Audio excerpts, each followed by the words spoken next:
ప్రభువును రక్షకుడైన యేసుక్రీస్తు వారి అతి శ్రేష్టమైన పవిత్రమైన శుభనామంలో మీ అందరికీ వందనాలు, దైవాశీస్సులు. ప్రభునందు ప్రియ దేవుని బిడ్డలారా, పునర్జీవన ఉపవాస కూడికలని ఏర్పాటు చేశాం. ఉదయకాలం అద్భుతంగా దేవుడు కూడిక జరిగించాడు. రాత్రికాల సమయంలో దేవుని వాక్యాన్ని వినడానికి, ఇప్పటి వరకు బలమైన స్తుతి ఆరాధన చేయడానికి దేవుడు కృప చూపించారు. ఈ సమయాన్న దేవుని వాక్యాన్ని వినడానికి అపోస్తుల కార్యముల గ్రంథంలో నుండి 2వ అధ్యాయము 42వ వచనాన్ని చదువుకుందాం. అపోస్తుల కార్యముల గ్రంథము 2వ అధ్యాయం 42వ వచనం.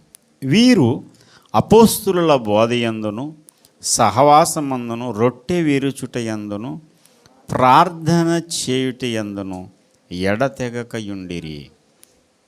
అందరూ నాతో పాటు చెప్పండి. వీరు అపోస్తుల బోధయందును సహవాసమందును రొట్టె విరుచుటయందును ప్రార్థన చేయుటయందును ఎడతెగకయుండిరి.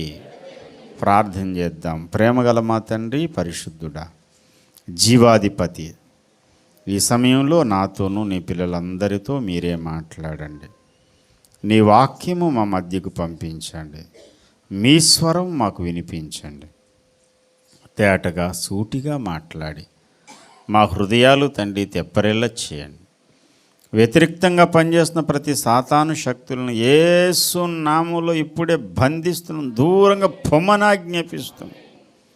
మీ స్వరం మాకు వినిపించమని, మీ ముఖదర్శనం చేత మా ఆశను తీర్చమని యేసు నామమున వేడుకుంటున్నాం పరమ తండ్రి. ప్రభునందు ప్రియమైన దేవుని బిడ్డలారా, వీరు వీరు అనే మాటతో ఈ వచనం ప్రారంభమైంది. ఎవరండి వీరు? ఎవరు వీరు అంటే ఆ పైన రాయబడిన మాట ఏంటంటే, అతని వాక్యమును అంగీకరించినటువంటి వారట. కాబట్టి అతని వాక్యము అంగీకరించిన వారు బాప్తిస్మము పొందిరి. ఆ దినమందు ఇంచుమించు 3,000 మంది చేర్చబడిరి. అపోస్తులైన పేతురు, కడమ అపోస్తులు సుమారు 120 మంది మేడగదిలో పరిశుద్ధాత్మ అభిషేకం పొందుకున్నారు. పరిశుద్ధాత్మ కుమ్మరింపు అనేది జరిగింది. పరిశుద్ధాత్మ కుమ్మరింపు జరిగిన దినాన్న మామూలుగా లేదు, అక్కడ మేడగదిలో బలమైన దేవుని యొక్క సన్నిధి, పరిశుద్ధాత్మ తొలకరి వాన దిగి వచ్చేసింది. ఆనాడు జరిగినటువంటి ఆ కార్యాన్ని తిలకించడానికి యూదులలో నుండి, యోదయ దేశంలో నుండి వేరువేరు దేశాలకు ఏదో బ్రతుకు తెరువు నిమిత్తం పోయిన వాళ్ళు, చెరవల్ల పోయిన వాళ్ళు, చెదిరిపోయిన వారు పండగలో దేవుణ్ణి ఆరాధించడానికి వచ్చారు. అది పెంతెకోస్తు పండగ. దేవుణ్ణి ఆరాధించడానికి వచ్చిన వారికి ఒక గొప్ప శబ్దం వినబడింది. అక్కడ ఏంటండి ఇంత పొద్దున్నే ఎంత గోల, ఏమైంది ఇక్కడికి, ఇక్కడ వీరికి ఏమైందని చెప్పి పరుగున వచ్చారు ఆ మేడగది దగ్గరకు. నానా భాషలు మాట్లాడేవాళ్ళు, వాళ్ళందరూ సొంత దేశాన్ని విడిచిపెట్టి వేరే దేశంలో, పరాయి దేశాల్లో సెటిల్ అయిపోయారు. వాళ్ళ దేశపు భాషలు ఇలా సొంత భాషలుగా మారిపోయాయి. అంటే మన ఊరు నుంచి కొంతమంది హైదరాబాద్ వెళ్తే కొన్ని రోజులకి హైదరాబాద్, ఆ తెలంగాణ ఆ స్లాంగ్ నేర్చుకుంటారు. తెలంగాణ వాళ్ళు ఇక్కడికి వచ్చి ఎంతకాలం ఉన్నా సరే వాళ్ళకి మాత్రం ఇది అంటదు, మన వాళ్ళకి మాత్రం తొందరగా అంటేస్తుంది. వచ్చినా పోయినా ఆ స్లాంగ్ అలవాటు అయిపోద్ది. కొంతమంది వేరే దేశాలకు వెళ్ళిపోయి వేరే రాష్ట్రాలకు వెళ్ళి సెటిల్ అయిపోతే, కోయంబత్తూరు వెళ్ళినప్పుడు అక్కడ ఒక గుడుములా ఉంది, ఒక ఏరియా, ఒక కాలనీ. ఆ కాలనీ అంతా తెలుగు వాళ్ళే. వాళ్ళు 4వ తరం ఇప్పుడు ఉన్నవారు. వాళ్ళ తాత ముత్తాతలు ఎవరో కోయంబత్తూరుకి వెళ్ళి అక్కడ సెటిల్ అయిపోయారు. వాళ్ళందరి స్వభాష ఏంటయ్యా అంటే మాతృభాష, ఇప్పుడు ఉన్నవారు మాతృభాష తమిళ్ అయిపోయింది. కానీ వాళ్ళ పూర్వీకుల భాష ఏ భాష వాళ్ళది? తెలుగు భాష. అడిగెళ్తే నేను తెలుగులో వాక్యం చెప్తున్నాను, తమిళ్లో సిస్టర్ తర్జుమా చేస్తున్నారు. వాళ్ళందరూ వచ్చి తెలుగు అభిమానం అన్నమాట. మాది తెలుగు, మాకు వస్తుంది తెలుగు అనుకుంటూ వచ్చారు. కొంచెం కొంచెం తెలుగు అనుకుంటా. కొంచెం కొంచెం తెలుగు మీకు ఎలాగొస్తుంది అంటే మా తాతలు ముత్తాతలు తెలుగు వాళ్ళే. అలాగా ఈ యూదయ దేశం నుంచి చెదిరిపోయి వేరు భాషలు వాళ్ళు మాట్లాడుతూ నేర్చుకుని అందులో సెటిల్ అయిపోయారు. ఇప్పుడు పెంతెకొస్తు దినాన 120 మంది పరిశుద్ధాత్మతో నింపబడిన వారై వీళ్ళు ఎక్కడెక్కడ సెటిల్ అయ్యారో ఆయా భాషల్లో వీళ్ళు మాట్లాడుతున్నారు. ఇక్కడ ఉన్నవాళ్ళు వీళ్ళకి సౌండ్ లేదు. ఏంటి సార్ మా భాష వీళ్ళకి ఎలాగొచ్చింది అంటే అందులో ఒకడు అంటాడు, అరే ఇది కొత్త రకం సారా తాగారా వీళ్ళు, కొత్త మద్యం తాగారు అని వేళాకోళం చేస్తున్నారు. అప్పుడు పేతురు నిలవబడి చెబుతాడు, పొద్దు పొడిచి ఒక జామైనా కాలేదు, ఎక్కడి నుంచో తెచ్చుకుని తాగాం, సారా దుకాణాలు తీసే టైం కూడా ఇంకా కాలేదే, మేమేం తాగాం అనుకుంటున్నారు, మేమేం తాగలేదయ్యా. మీరు వింటున్నటువంటి ఈ భాషలు ఎక్కడి నుంచి వచ్చాయనంటే యోవేలు ప్రవక్త ద్వారా దేవుడు ప్రవచింపజేసినటువంటి ప్రవచన నెరవేర్పిది. దినములలో మనుషులందరి మీద నా ఆత్మను కుమ్మరిస్తాను అని దేవుడు చెప్పిన వాగ్దానపు ఆత్మ వర్షం ఇది అని పేతురు చెప్పినటువంటి మాటలకు వారు హృదయంలో నొచ్చబడ్డారు, పొడవబడ్డారు. ఆ మాటలు గుచ్చుకున్నాయి, వాళ్ళ లోపల నాటబడ్డాయి. అయ్యలారా మేమేం చెయ్యాలి ఇప్పుడు? ఇదిగో జీవాధిపతిని మీరు సిలువ వేసి చంపారు, ఆయనను దేవుడు మృతుల్లో నుండి లేపాడు, దానికి మేము సాక్షులం అని చెబితే మేమేం చేయాలంటే మూర్ఖమగు ఈ తరానికి, ఈ మూర్ఖ తరానికి వేరే మీరు రక్షణ పొందండి, మీరు మారు మనసు పొందండి అని చెప్పాడు. ఇంకనూ అనేకమైన మాటల చేత వారిని హెచ్చరించాడు.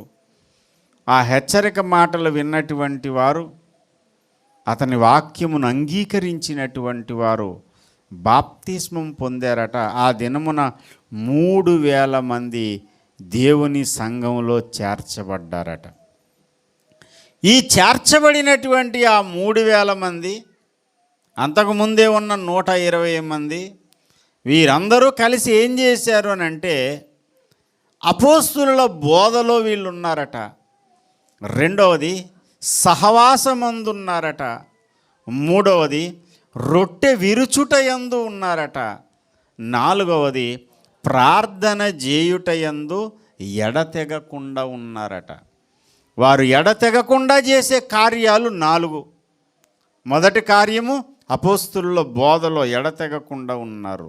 2 సహవాసమందు ఎడతెగకుండా ఉన్నారు. 3 రొట్టె విరుచుటలో ఎడతెగకుండా ఉన్నారు. 4 ప్రార్థన చేయుటలో ఎడతెగకుండా ఉన్నారు. సార్ వీళ్ళకి ఎలా చేయాలని ఎవరు చెప్పారు? వీళ్ళకి ఎలా తెలిసింది అంటే పేతురు గారే చెప్పాడు ఆ మాట. 40వ వచనం చదవండి. సుగంధ వెనక నుంచి ఉన్న పిల్లలు ఇటు వచ్చేయండి నాన్న, సుగంధతో పాటున్న బ్యాచ్ అంతా ఇటు ఎదురుకు వచ్చేయండి. ఎదురుకొచ్చి బైబిల్ తీసుకుని నేను చెప్పే మాటలు వినండి, రాసుకోండి, నోట్స్ ఒకటి పెట్టుకుని. అలా వెనకాల పీతల మీటింగ్ ఎట్టకండి, ఎదురుకొచ్చాను. దేవునికి స్తోత్రం. చదవండి, 40వ వచనం చదవండి.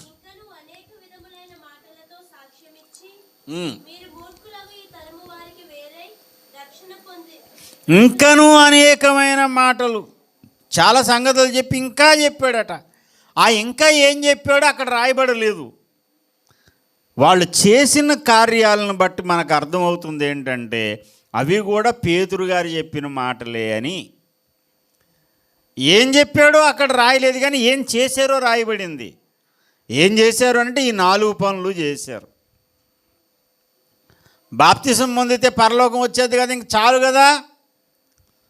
బాప్తిసం పొందితే నీకు పరలోకం గ్యారంటీ అనేది ఎంత నిజమో, ఈ 4 కార్యాలలో నీవు ఎడతెగకుండా కొనసాగితే యేసయ్య పోలిక వస్తుందనేది అంతే గ్యారంటీ. బాప్తిసం పొందడం అక్కడితో సరిపోదు. బాప్తిసం పొందిన ప్రతి ఒక్కడు ఈ 4 కార్యాలలో ఖచ్చితంగా పాలుపంపులు పొందాలి. అపోస్తుల బోధలో అతడు నిలకడగా ఉండాలి. ఏ బోధ పడితే ఆ బోధ నువ్వు నమ్మొద్దు, ఏ బోధ పడితే ఆ బోధ నువ్వు వినొద్దు. అన్ని బోధలు లేఖన సారాంశము కాదు, అన్ని బోధలు వాక్యానుసారమైనవి కాదు. ఆదిమ అపోస్తులకు దేవుడు ఏ బోధనైతే అప్పగించాడో ఆ బోధనే మనం నమ్మాలి, ఆ బోధలోనే మనం స్థిరంగా ఉండాలి. ఆదిమ అపోస్తులు ఏ బోధను ప్రకటించారో ఆ బోధను ఈ రోజున చాలామంది పక్కన పెట్టేశారు, పెడచెవిని పెట్టేశారు. నానా విధములైన అన్య బోధల చేత బోధల వైపు త్రిప్పబడకండి. నానా విధమైన అన్య బోధలు ప్రకటించబడుతున్నాయి. ఆ బోధల వైపు తిరిగిపోయారు సమాజం. రకరకాల అన్య బోధలు ఎలాంటివయ్యా అంటే కల్తీ పాలు లాంటివి. ఆరోగ్యవంతమైన పాలున్నాయి, నిర్మలమైన వాక్యము అనే పాలు చేత. రక్షణ విషయంలో ఎదగాలంటే నిర్మలమైన వాక్యం అనే పాల చేత నీవు పెంపారుతూ ఉండాలి. ఏ చర్చి అన్నా ఒకటే, ఏ బోధన్నా ఒకటే, ఏదన్నా ఒకటే అండి. ఏ స్కూల్ అన్నా ఆ పాఠాలే చెప్తారు, ఏ స్కూల్ అన్నా ఒకటే అంటారా? ఒక బిడ్డను స్కూల్లో జాయిన్ చేయాలనుకున్నప్పుడు ఎన్ని ఎంచుతారు? ఏదోట్లేండి, మనకు అమ్మఒడి రావాలంతే. వాడు చదివినా చదవకపోయినా మనకేం పడాలి? అమ్మఒడి పడితే బుడ్డికి వెళ్తుంది ఆ డబ్బులు. అమ్మ ఒడి డబ్బులు దేనికి? బుడ్డికి. ఏ బుడ్డి? సారా బుడ్డికి. ఇంతే చూసుకోండి. పిల్లల భవిష్యత్తు సర్వనాశనం. ఇందాక వరకు చెప్పాను, మీ పిల్లలు ఆరోగ్యంగా ఉండాలంటే పౌష్టికాహారం వాళ్ళకి అందించండి. ఏ డాక్టర్ గారి దగ్గరికి వెళ్ళి అడిగినా చెప్తారు, ఉదయాన్నే పిల్లలకు ఒక గుడ్డు, ఒక గ్లాస్ పాలు ఇవ్వండి. దానంత పౌష్టికాహారం ఇంకేది లేదని అంటే మనం అది వదిలేసి దోశ, బోస, పిల్లలకు ఆరోగ్యం కలిగించే బెట్టం మనం అండి. పిల్లలకు ఆరోగ్యం కలిగించే ఆహారం ఉండాలి, వాళ్ళ విద్యాబుద్ధుల్లో పెంపారుతూ ఉండాలంటే ఒక మంచి స్కూల్ చూసుకుని అందులో వాళ్ళని జాయిన్ చేయాలి. కొంచెం కష్టం అవుతుంది, అయితే అవని రూపాయి కష్టమైన పిల్లల కోసం కొంచెం రెక్కలు ముక్కలు చేసుకున్న నా బిడ్డలు బాగుండాలి, మంచి భవిష్యత్తు వాళ్ళకు ఉండాలి అని ఆశపడి కలలు కానీ పిల్లలను ఒక మంచి స్కూల్లో జాయిన్ చేయాలి. అలాగే ఏ బోధ అయినా పర్వాలేదులే అనుకోకుండా వాక్యానుసారమైన బోధ ఎక్కడుందో, లేఖన సారాంశం ఎక్కడ బోధించబడుతుందో, లేఖనాలు చెబితే సరిపోలేదు, లేఖనాల సారాంశం చెప్పాలి. అలా లేఖన సారాంశం చెప్పినటువంటి బోధ అపోస్తుల బోధ అవుతుంది. ఊరికనే వచనాలు వల్లించడం వల్ల అది అపోస్తుల బోధ కాదు. అండ్ అపోస్తుల బోధ ఈనాటి బోధకు, ఈనాటి చాలామంది బోధకు పూర్తి విరుద్ధం. ఒకడు అంటాడు కదా, ఈ విగ్రహంలో ఏం లేదు, ఏది పడితే తినేండి పర్వాలేదు, ఇదిగో నేను తింటున్నాను చూడండి, ఇది తిరుపతి ప్రసాదం, ఇది ఫలానా ప్రసాదం అని చెప్తుంటే ఆ మాటలు ఇప్పుడు కుర్రకారుకి చాలా బాగా వినబడుతుంది, చాలా బాగా నచ్చుతుంది. మరి అది అపోస్తులు చెప్పారా?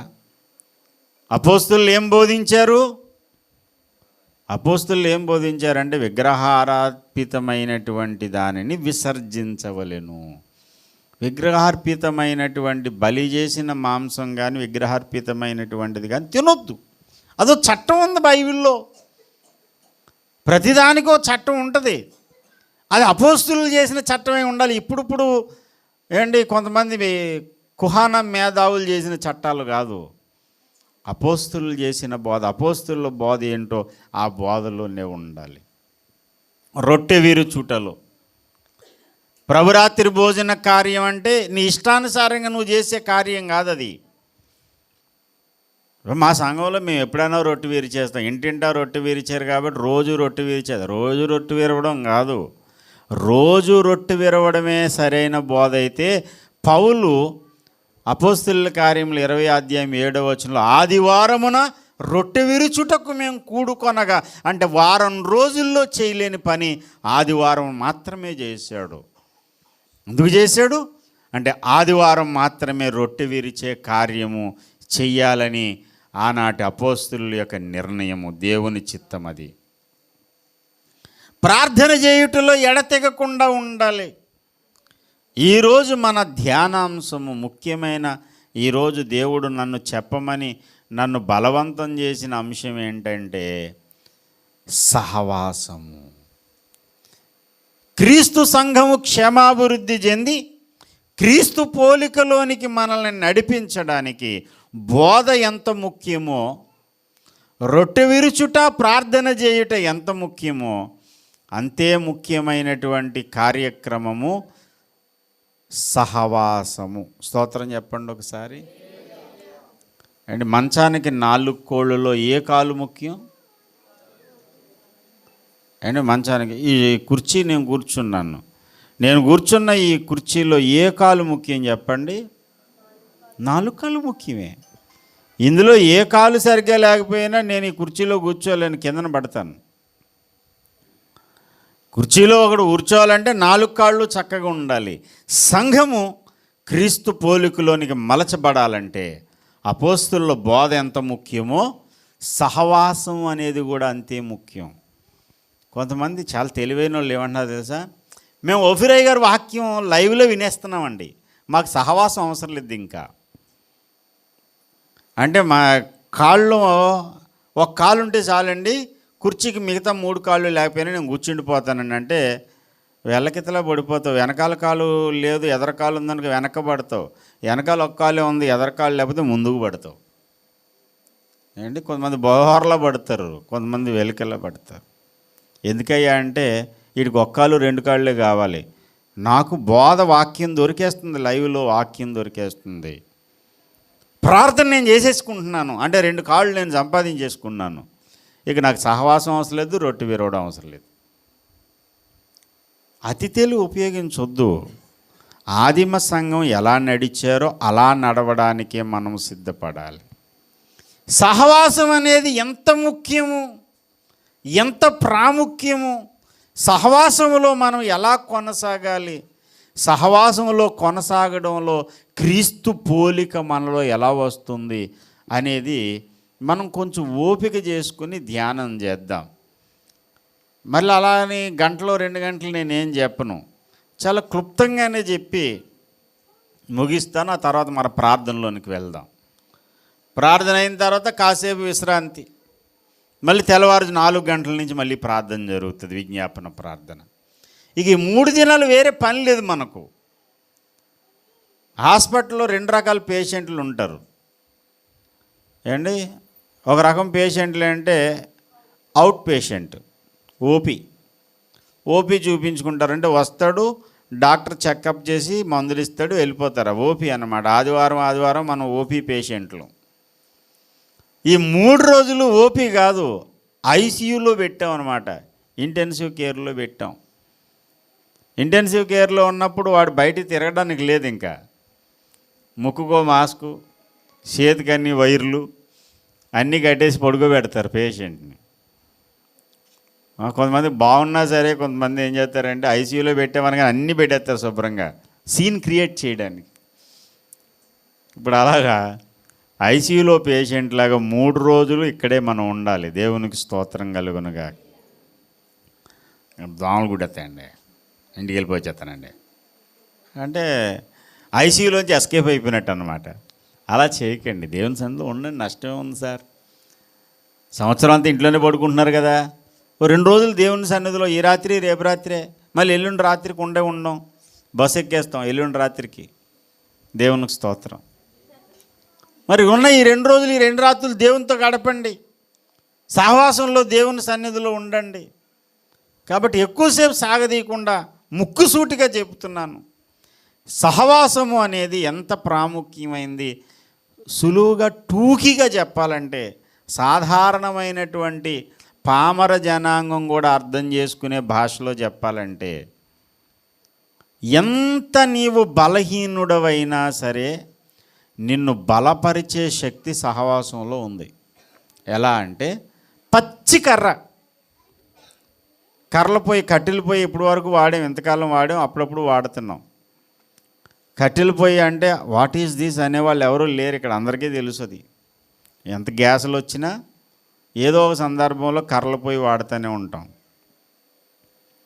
ఈ కర్రల పొయ్యి మండుతూ ఉంది, మండుతున్న పొయ్యిలోకి ఒక పచ్చి కర్రను తీసుకొచ్చి పెట్టామనుకోండి, పొయ్యి ఆరిపోదు. ఆ కర్రలో ఉన్న పచ్చిదనం అంతా ఆరిపోయి ఆ పచ్చికర్ర కూడా కాసేపటికి కాలడం మొదలు పెడుతుంది.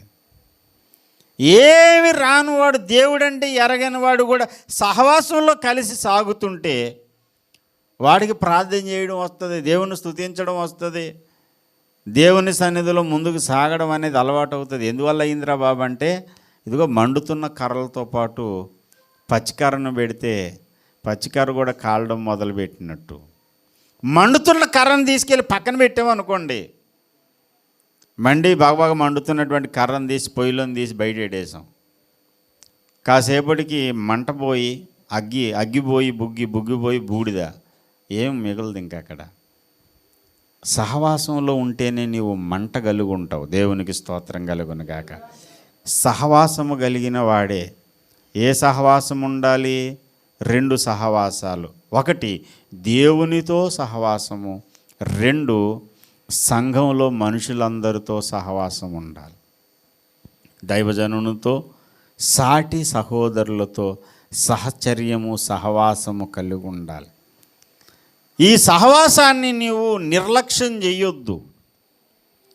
ఈ సహవాసంలో సహోదర ప్రేమను, ఐక్యతను నువ్వు కాపాడుకొనుటలో నీవు జాగ్రత్త కలిగి ఉండాలి.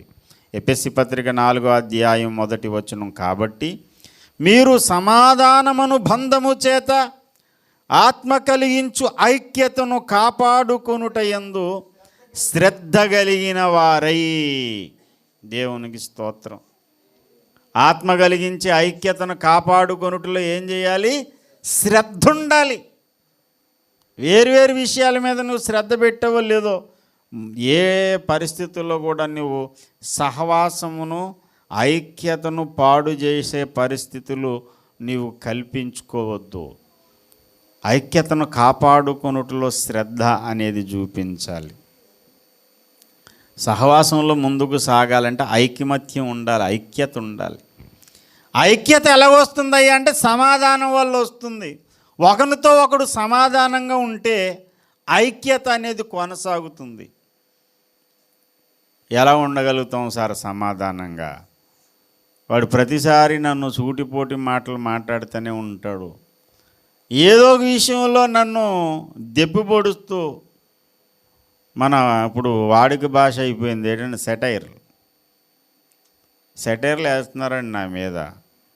అసలు ఏం చెప్పాడు? ఒకనికి విరోధముగా ఒకడు మాట్లాడొద్దు అన్నాడు. ఒకడు ఏదైనా చెప్పాడంటే దానికి విరోధంగా కొంతమంది మాట్లాడితేనే వాళ్ళకి ఆనందం. అదొక రకమైన దెయ్యం అది ఏండి. ఎవడన్నా అవునన్నాడు అనుకోండి, నువ్వు అవునన్నా కాబట్టి నేను కాదంటాను అంతే. నువ్వు అవునంటే నేను కాదన్నాలి అంతే. అప్పుడు ఎవడో అన్నాడంట, మీ అమ్మ చాలా మహాపతివ్రత అన్నాడంట. ఇప్పుడు ఏమన్నాడు? నువ్వు ఏదన్నా అంటే కాదంటే ఇప్పుడు ఏమనాలి? ఇప్పుడు ఒప్పుకుంటాడు ఎవడన్నా? ప్రియ దేవుని బిడ్డలారా, ఎవడన్నా ఎస్ అంటే దానికి నో అని అనడం కాదు. ఒకడితో ఒకడు మనస్సు కలిసి ఉండాలి, మనసు కలిసి ఉండాలి. ఆత్మ కలిగించే ఐక్యతను కాపాడుకొనుటలో శ్రద్ధ అనేది మనం వహించినప్పుడు మరో పని చేయవలసి వస్తుంది. ఆ పని ఏంటంటే ప్రేమతో ఒకరిని ఒకడు సహించుచు. దేవునికి స్తోత్రం, హల్లెలూయా. ప్రేమతో ఒకరిని ఒకడు సహించాలి. ఈ సహించుట అనేటువంటి ప్రక్రియ ఎప్పుడైతే జరుగుతుందో అప్పుడు నీకు యేసయ్య యొక్క మనసు వస్తుందన్నమాట. దేవునికి స్తోత్రం, హల్లెలూయా. సహవాసంలో నిన్ను గాయపరిచే వాళ్ళు ఉంటారు కాబట్టి నువ్వేం చేయాలన్నాడు? సహించమన్నాడు. నేను ఉదయం చెప్పాను, అప్పుడప్పుడు ఏదైనా తినేటప్పుడు తెలియకుండా నాలుకెళ్ళి పళ్ళ కింద పడుతుంది. పళ్ళు కసక్కన కొరికేస్తే అయ్యో అని చెప్పేసి రాయి తీసుకుని పండు మీద కొడతామా? తప్పదు. ఇంకా నా పళ్ళే, నా నాలుకే. దాన్ని ఇది కరాలని కర్రలేదు, అదే బై మిస్టేకో ఏ మిస్టేకో జరిగిపోయింది. నాలిక పళ్ళ కింద పడింది, నలిగిపోయింది, కట్ అయ్యింది, కొంచెం రక్తం వస్తుంది. అలాగే ఒక్కొక్కసారి సాటి సహోదరుడు వల్ల మన మనసు గాయపడుతుంది. అతని మాటలు మన హృదయాన్ని నొప్పిస్తాయి. కొంతమంది చాలా మూర్ఖంగా ప్రవర్తిస్తారు. అందరిది ఒకే రకమైన స్వభావం ఉంటుంది. ఏంటండి, పెద్ద ఆయన అన్నాడు, పెద్దోళ్ళు చాలా సులువుగా చెప్తారు సామెతలు. ఒక చేతుకున్న 5 వేళ్ళు ఒకే కొలతల్లో ఉంటాయా? ఒక సైజులో ఉండవు, ఒక కొలతలో ఉండవు. చూడండి, ఒకసారి పొడుగు చూడండి. బొట్టన వేలు పొడవుకి లావుకి ఈ వేలుకి చూపుడు వేలుకి సంబంధం ఉండదు. చిటికినేలకి దీనికి చూస్తుంటే చొక్కెదురు. ఈ రెండిట్లో ఉన్న మధ్యేళ్ళు కూడా ఈ ఏళ్ళతో సమానంగా ఉండవు. చేతుకున్న 5 ఏళ్ళు కూడా ఒకలాగా సమానంగా ఉండనట్టే ఒక తల్లి కడుపుకు పుట్టిన పిల్లలు కూడా ఒకలాగా ఉండరు అండి. ఒక బిడ్డ చాలా వినయ విధేయతలు కలిగి ఉంటే ఇంకోటి మాత్రం పక్క తుంట్రోడి కింద ఉంటుంది, చొక్కెదురు. అదే కవల పిల్లలు పుట్టినప్పుడు కూడా ఆ కవల పిల్లలు ఎదుగుతుంటే ఒకటి మైండ్ ఒకటి, ఇంకోటి మైండ్ ఇంకోలా ఉంటుంది. మరి సహవాసంలో వేరువేరు నేపథ్యాలు, వేరువేరు ప్రాంతాలు, వేరువేరు అండ్ కుటుంబ పరిస్థితులు, అలవాట్లు, వాతావరణాలు అన్నిటిలో నుంచి వచ్చిన మనం కలిసి ఒక్క మనిషి అయినట్టుగా మనం నడవడం అనేది చిన్న విషయం కాదు. ఇది నొప్పించే వాళ్ళు ఉంటారు. కొంతమంది ఎదుటోడు ఎంత కష్టపడుతున్నా సరే చూసి చూడనట్టు ఊరుకుంటారు. అంతెందుకండి, ప్రయాణం చేసేటప్పుడు సువార్త ప్రయాణంలో ఇప్పటివరకు నువ్వు కూర్చున్నావు కదా, ఇప్పటివరకు నిలబడ్డావు కదా, కాసేపు నేను నిలబడతాను, నువ్వు కూర్చో అని చోటిస్తారా? చోటిచ్చిదలా జరగడమే జరగడం. ఇంకా ఇది నిన్న నేడు నిరంతరం నాకు ఇదే సీటు, స్థిరత్వం. నేను చాలా గమనించుంటాను. కొంతమంది మొహం చేసుకుని ఏం చేసుకుని తప్పదు. అందుకని ఒకడినొకడు ఏం చేయమన్నాడు? సహించమన్నాడు. యేసయ్య ఎలాగ సహించినాడో మనల్ని, మన సహోదరులను కూడా మనం సహిస్తే మనకి ఏ మనసు వచ్చింది? యేసయ్య మనసు వచ్చింది. యేసయ్య మనసు మనకు వచ్చేటువంటి కరెక్ట్గా మనకు యేసయ్య మనసు ఏంటో మనకు అర్థమయ్యేలాగా మన ప్రాక్టికల్ లైఫ్లో మనకి యేసయ్య మనసు వచ్చేటువంటి అవకాశం పుష్కలంగా ఎక్కడ ఉంటుందంటే సహవాసంలోనే ఉంటుంది. నిన్ను బాధించే వాళ్ళు ఉన్నప్పుడు భరించడం, నీకు తెలిసిన జ్ఞానం వాడికి లేనప్పుడు వాడికి నువ్వు గురుస్థానం అవుతావు. భూమి మీద ఎవరిని గురువులు అనొద్దు, క్రీస్తు ఒక్కడే మీ గురువు అన్నాడు. అంటే నువ్వు ఏ స్థానంలోకి వెళ్ళావు? ఇప్పుడు ఎదటవానికి నేర్పించేటువంటి స్థానంలోనికి వెళ్ళావు అనమాట. క్రీస్తు మనసు నీకు వచ్చింది. క్రీస్తు స్వభావంలో ఒకటి ఏమీ తెలియని వానికి నేర్పించుట. అలా నేర్పించే ఒక గురువు అయిపోయావు అన్నమాట. అంటే సహవాసంలో నీకంటే తెలియని వాళ్ళు ఉంటారు. తెలియని వానికి నువ్వు గురువు కావాలి. తెలుసున్న వాళ్ళ దగ్గర నేర్చుకోవడానికి నువ్వేం కావాలి? శిష్యుడు కావాలి. యేసయ్య కూడా శిష్యునితో పోల్చుకున్నాడు. శిష్యునికి తగిన మనసు యెహోవా నాకు అని దయచేసి ఉన్నాడు. నిన్ను గురువుని చేసేది, నిన్ను శిష్యుని చేసేది, నిన్ను భరించేలాంటి దీర్ఘశాంతుని చేసేది ఏంటది? సహవాసం. కొంతమంది అబ్బాబే ఏదో అనుకున్నాం కానీ ఆ చర్చిలో చాలా బాధ పెడతారండి. ప్రేమ లేదు వాళ్ళకి. అలాంటి ప్రేమ లేని వాళ్ళతో నేను ఉండను, నేను వెళ్ళిపోతాను. కొంతమంది సహవాసాన్ని వదిలిపెట్టడానికి కారణం ఏంటంటే పాస్టర్ గారు మంచోడేనండి, పాస్టర్ గారు మంచోడే, కానీ విశ్వాసులు మాత్రం బాబాయ్ మామూలు లెట్టండి అని నువ్వు అనుకున్నట్టే వాళ్ళు అనుకుంటారు. అలాగే ఎవరిదో వాడికి కరెక్టు.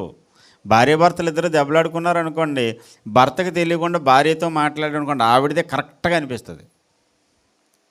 ఎప్పుడు కూడా ఆవిడ చెప్పేది ఏం చెప్తుందంటే ఆవిడ చేసిన తప్పులు చెప్పదు, భర్త చేసిన అన్ని నెగిటివ్స్ అన్నీ చెప్తుంది. నిజమేనేమో భర్తదే తప్పు అనిపించింది. తర్వాత భర్తను అడిగామనుకోండి, ఏం సార్ గొడవ ఏంటి? అందుకని కోర్టులైనా ఏదైనా ఏ న్యాయమైనా ఏం చేస్తారు, రెండు పక్కల వింటారు. విన్న తర్వాత తెలుస్తుంది గుట్టేదో. ఎవరైనా అంతే. సంఘంలో వచ్చి నాకు చెప్తారు, ఇలాగండి వాళ్ళు అలాగండి ఇలాగండి అని. సరే వీళ్ళకి తెలియకుండా వాళ్ళని అడిగామనుకోండి, వాళ్ళు చెప్తారు వాళ్ళ బాధ.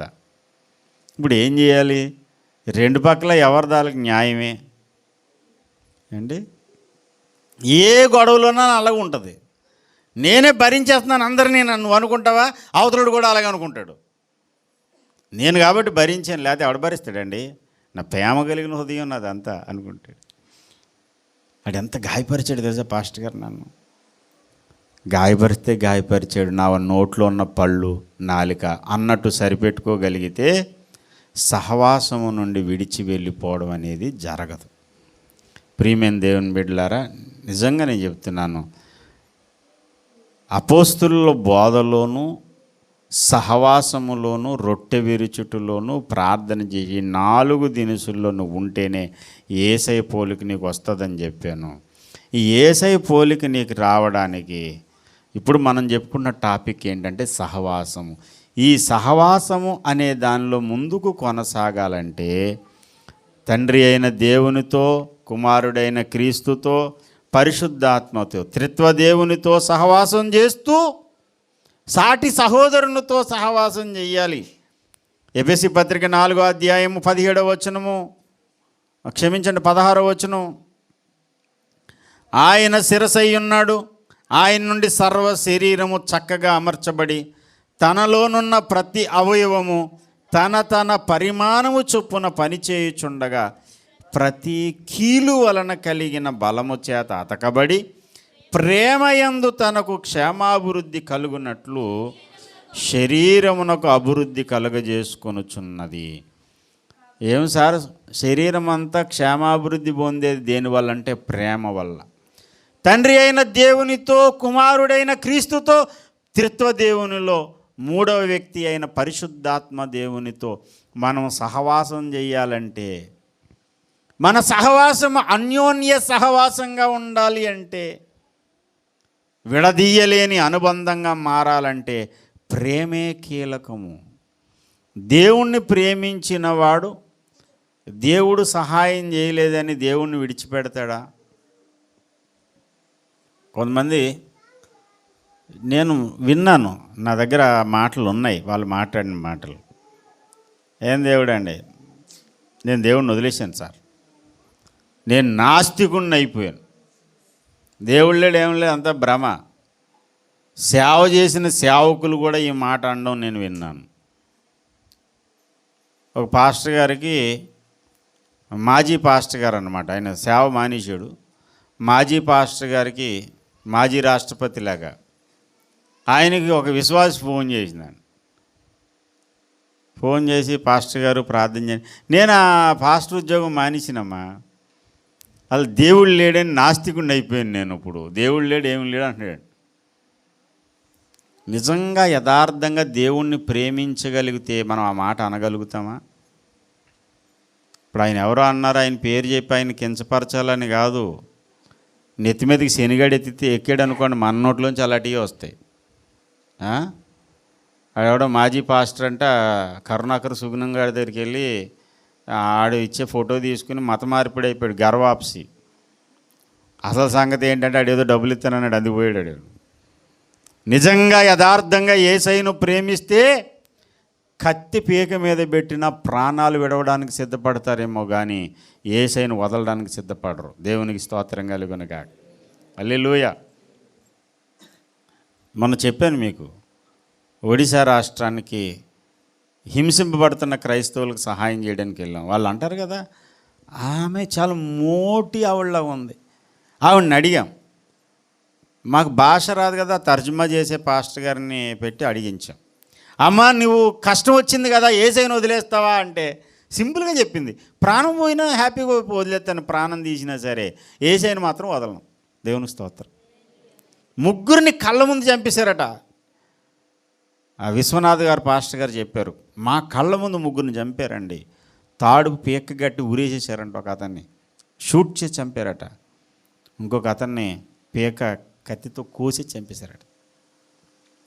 ముగ్గురిని వాళ్ళ కళ్ళ ముందు చంపేస్తే మిగతా వాళ్ళు అన్నారంట, మాకు యేసుప్రభు వద్దు సార్, మీకు నమస్కారం వదిలేండి అనలేదు వాళ్ళు. మమ్మల్ని కూడా ఇలాగే చంపేసినా సరే చస్తామేమిటి, చావడానికి సిద్ధమవుతాం కానీ యేసయ్యను వదలడానికి మేము ఒప్పుకోం. దేవునికి స్తోత్రం. ఆ మాట ఎప్పుడు అనగలుగుతారు తెలుసా? యథార్థంగా దేవుణ్ణి ప్రేమించిన నాడు. దేవునికి స్తోత్రం. శాశ్వతమైన ప్రేమతో. ఈ ఎఫెసీ పత్రికలోని ఆఖరి మాట అది. ఎఫెసీ పత్రిక ఆఖరి మాట అది. చదవండి. మన ప్రభు అయిన, ఆ మాట చదవండి. మన ప్రభు అయిన యేసుక్రీస్తుని ఏం చేయాలట? శాశ్వతమైన ప్రేమతో.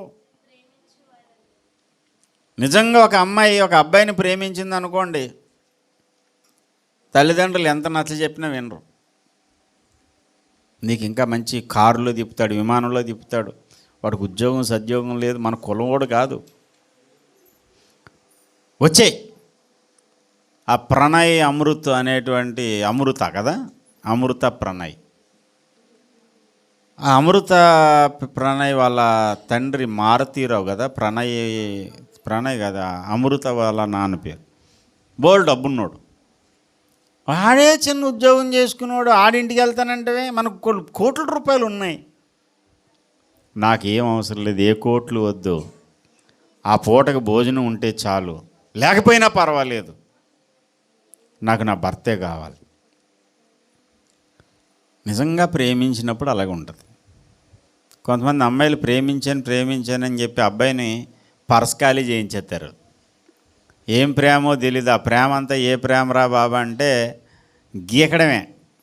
ఏటీఎం కార్డులు, క్రెడిట్ కార్డులు గీకించి ఇటు గుండెంతా అయిపోయిన తర్వాత అప్పుడు అమ్మ బాబు చెప్తారు, ఇదిగో నువ్వు నేను చూసిన సంబంధం చేసుకుంటావా లేకపోతే తాగేసి చచ్చిపోమంటావా అని నోటి దగ్గర పెట్టుకుంటారు. అమ్మ బాబు బెదిరించారు అనగానే ఇంకా వెంటనే ఒక్క నిమిషంలో నైటీ తీసి పక్కన పెట్టి చీర కట్టుకున్నట్టు సింపుల్గా తీసి ఇన్ని రోజులు ఇన్ని గీకి మొత్తం అంతా ఈయన బోడిగుండు చేశారు కదా, వాడు నెంబర్ డిలీట్ చేసేస్తారు, వాడి ఫోటోలని చింపి కాల్చి పాడేస్తారు. సింపుల్గా అవతలని పెళ్లి చేసుకుని ఒక ఇద్దరు పిల్లలు తల్లి అయిపోయి హ్యాపీగా గడిపోతుంది. ఈడికి మాత్రం గడ్డం పెంచుకుని దేవదాస్ అయిపోతాడు. ఏది నా కుక్క అనుకుంటా. చాలా ఈజీగా అమ్మ ఆడపిల్లని అలా అన్నాను అనుకోదు, ఆడపిల్ల మైండ్ అలాంటిది. అమ్మ నాన్న చెప్పారు కదా, సింపుల్గా తెచ్చు. ఎవరో అమృత లాంటి వాళ్ళు లేకపోతే కొంతమంది ఉంటారు నిజంగా ప్రేమించిన వాళ్ళు. ఇంట్లో ఏ ఆస్తులు లేకపోయినా ఒక పెద్ద డబ్బున్న కోటీశ్వరుడు అమ్మాయి ఒక బీదవాడిని ప్రేమించింది. మొన్న ఈ మధ్యకాలంలో జరిగింది. ఆ అబ్బాయి అన్నాడు, వాళ్ళ బంధువు ఏమన్నాడంటే నాతోటి, వీడి సంపాదన 30,000 అన్న నెలకి, వీడి కష్టపడి సంపాదించిందంతా అమ్మాయి మేకప్ సరిపోదు, ఆ అమ్మాయి వేసుకునే మేకప్ సరిపోదు. అయినా సరే మా నాన్నే నాకు థ్రెట్, మా పెదనాన్న మా నాన్న నన్ను చంపేయాలనుకుంటున్నారు, మమ్మల్ని ఎడదీయాలనుకుంటున్నారు, వాళ్ళ నుంచి మమ్మల్ని కాపాడండి అని ఫేస్బుక్లో పెట్టేసింది ఆ అమ్మాయి. కాకినాడలో ఆయన పేరు మోసిన ధనవంతుడు, ఎమ్మెల్యేలు ఎంపీలు అందరితో సహచర్యం చేసేవాడు, పెద్ద పేరు మోసిన మోతుబారి. వీడికి ఏమీ లేదు, వీడికి ఏదో చిన్న ప్రైవేట్ జాబు, అది ఎప్పుడు తీసేస్తారో తెలీదు, ఏదో 30,000 వస్తుంది. ఆ అమ్మాయి కోట్ల రూపాయలు విలువైన ఆస్తులు ఉన్నాయి ఆ అమ్మాయి పేరుని. సింపుల్గా వీడితోటి వచ్చేసింది, పెళ్లి చేసేసుకుంది. ఒక నెల 2 నెలలు ఉంది, 30,000 జీతం 3 రోజుల్లో అయిపోతుంది. ఆ తర్వాత నుంచి ఏం తినాలో తెలియదు, ఎలా ఉండాలో తెలీదు. ఇంట్లో అన్నీ కాస్ట్లీ ఐటమ్స్, కాస్ట్లీ కాస్ట్యూమ్స్. ఇప్పుడు ఇక్కడ ఏమీ లేదు. 2 నెలలు ఉంది. వాళ్ళు బతిమాలి భయపెట్టి బతిమాలారు, కానీ ఎల్లనని భీష్మించుకుని కూర్చుంది. ఏమీ లేకపోయేసరికి ఏమైందంటే వీడికి హ్యాండ్ ఇచ్చేసి వెళ్ళిపోయింది. ఈ ప్రేమ అనేది ఏసైనా కూడా చాలామంది వాళ్ళకి కష్టం వచ్చిందని వదిలేస్తారు. ఎంత ప్రార్థన చేసినా నా రోగం తగ్గలేదు, ఎంత ప్రార్థన చేసినా నా అప్పులు తీరలేదు, ఎంత ప్రార్థన చేసినా దేవుడు నాకు విడుదల ఇవ్వలేదు. నిజంగా యేసయ్యను ప్రేమించినాడు ప్రాణమైన పోగొట్టుకుంటాడు. ఏమంటే యోబు అంటాడు కదా, ఇలాగ నా దేహము కులిపోయినా సరే, నేను ఇలా చచ్చిపోయినా సరే నా విమోచకుడు సజీవుడు అన్నాడు. దేవునికి స్తోత్రం కలుగునుగా. ఆ మాట దేవుడికి నచ్చేసింది. యోబు పలికినట్టు మీరు యుక్తముగా నా గురించి పలకలేదు. యోబు యుక్తంగా పలికాడు, ఇలాగే నా ప్రాణం పోయినా సరే నేను ప్రభువుని మాత్రం వదిలిపెట్టాను. కొంత కష్టం రాగానే దేవుడు నా మొర ఆలకించే, అయ్యగారు పాడారు కదా, మొరలు ఆలకించేది నిన్ను ప్రేమించేదా, మొర వినకున్నను ప్రేమించేదా, నాదు సహాయక నిన్ను నాదు సహాయక నిన్ను ప్రేమించదా. అసలు నువ్వు సాయం రాకపోయినా ప్రేమిస్తానయ్యా. దీని పేరు ఏం పేరు? శాశ్వతమైన ప్రేమ. దేవునికి స్తోత్రం కలుగునుగాక. హల్లెలూయా. కొంతమంది శాశ్వతమైన ప్రేమతో కాదు, క్షణికాలిక ప్రేమ అన్నమాట. సరైన జీతం లేదు, సరైన ఇల్లు లేదు, ఇలాంటితో కాపురం ఏంటి సార్, ఇలాంటితో సంసారం ఏంటి? మా నాన్నను కారుల్లో తిప్పాడు, విమానాల్లో తిప్పాడు, పెద్ద పెద్ద 5 స్టార్ రెస్టారెంట్లో తిరిగాను. ఇలాంటి నేను ఇలా ఉండడం ఏంటి? నేను ఉండనని చెప్పి వెనక తెగదెంపులు చేసుకుని వెళ్ళిపోయిందంటే ఏమీ లేదు, శాశ్వతమైన ప్రేమ లేదు. శాశ్వతమైన ప్రేమతో ప్రేమించినప్పుడు ఎలా ఉంటుందో వివరించాడు భక్తుడు అద్దంకి రంజిత్ ఓఫిర్ గారు.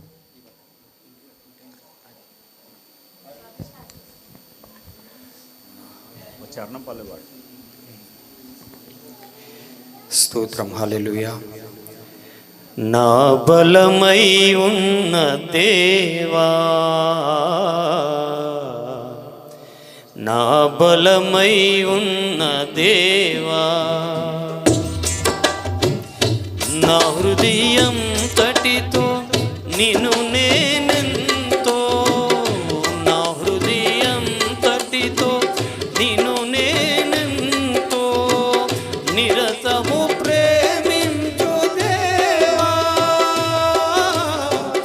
మది నిన్ను సేవించు దేవా, నా బలమై ఉన్న దేవా, నా బలమై ఉన్న దేవా.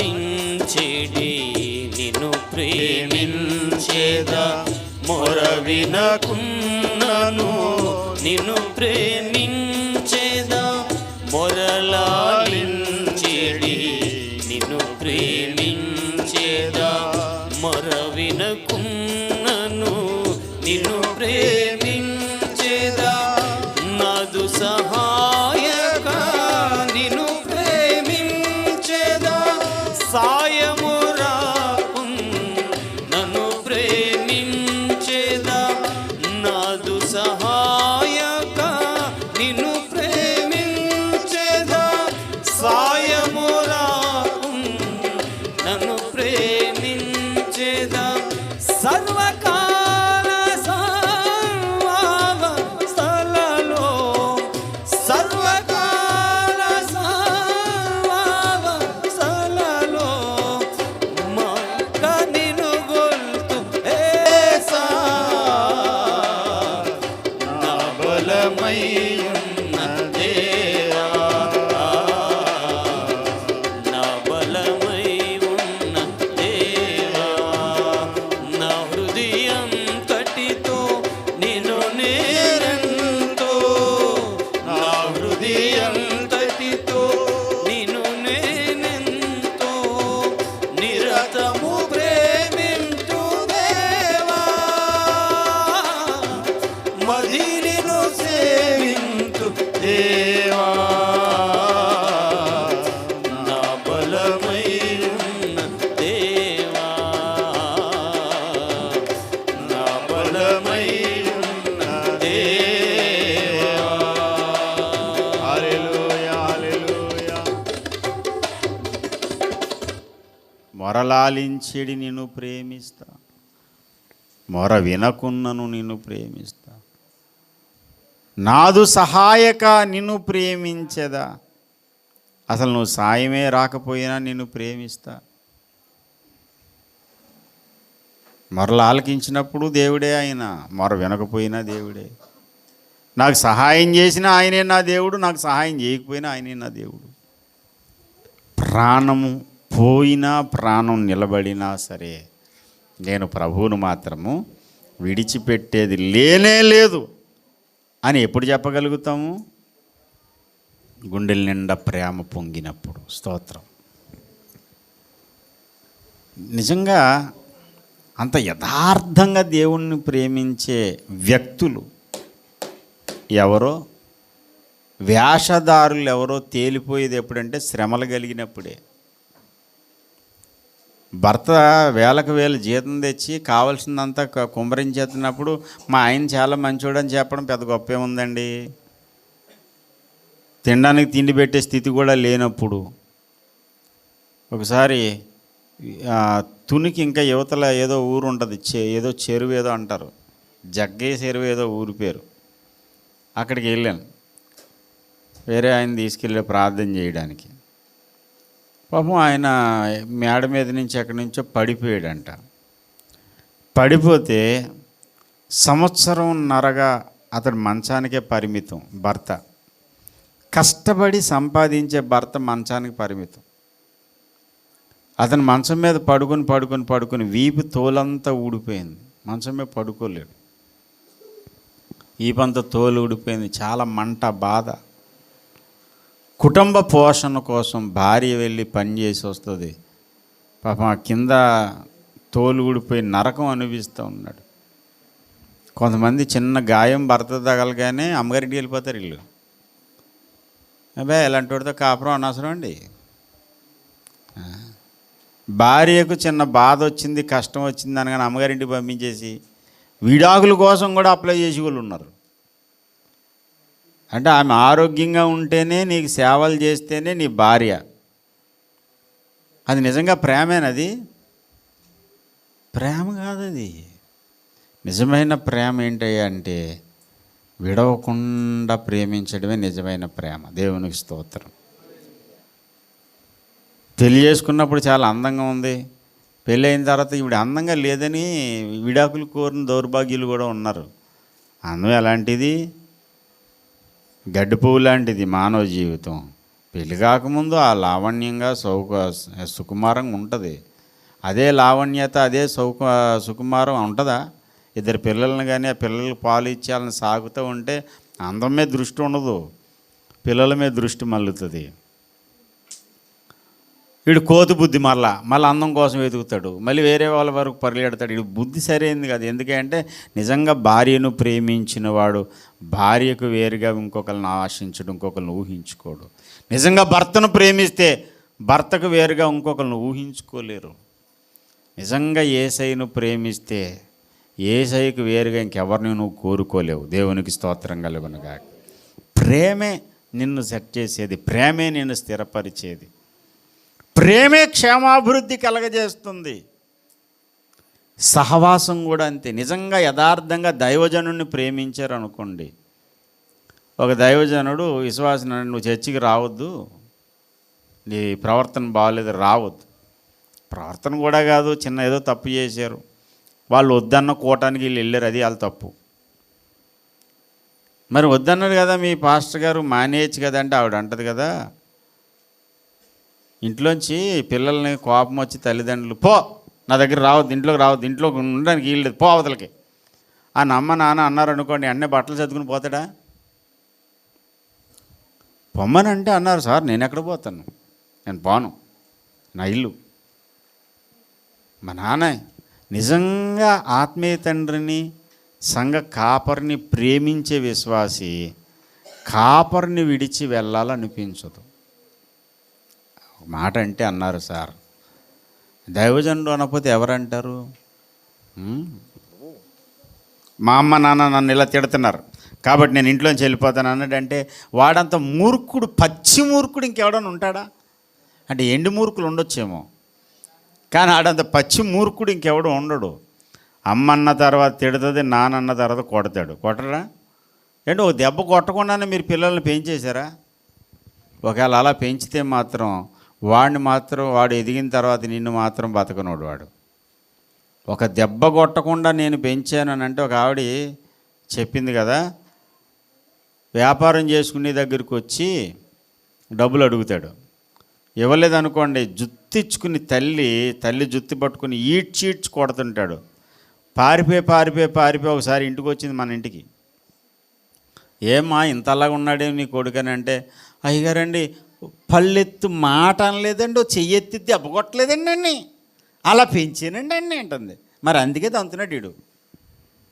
పళ్ళెత్తి మాట అనకుండా చెయ్యెత్తి దెబ్బ కొట్టకుండా ఉంటే అమ్మ నాన్నలు దంతారు వీళ్ళు.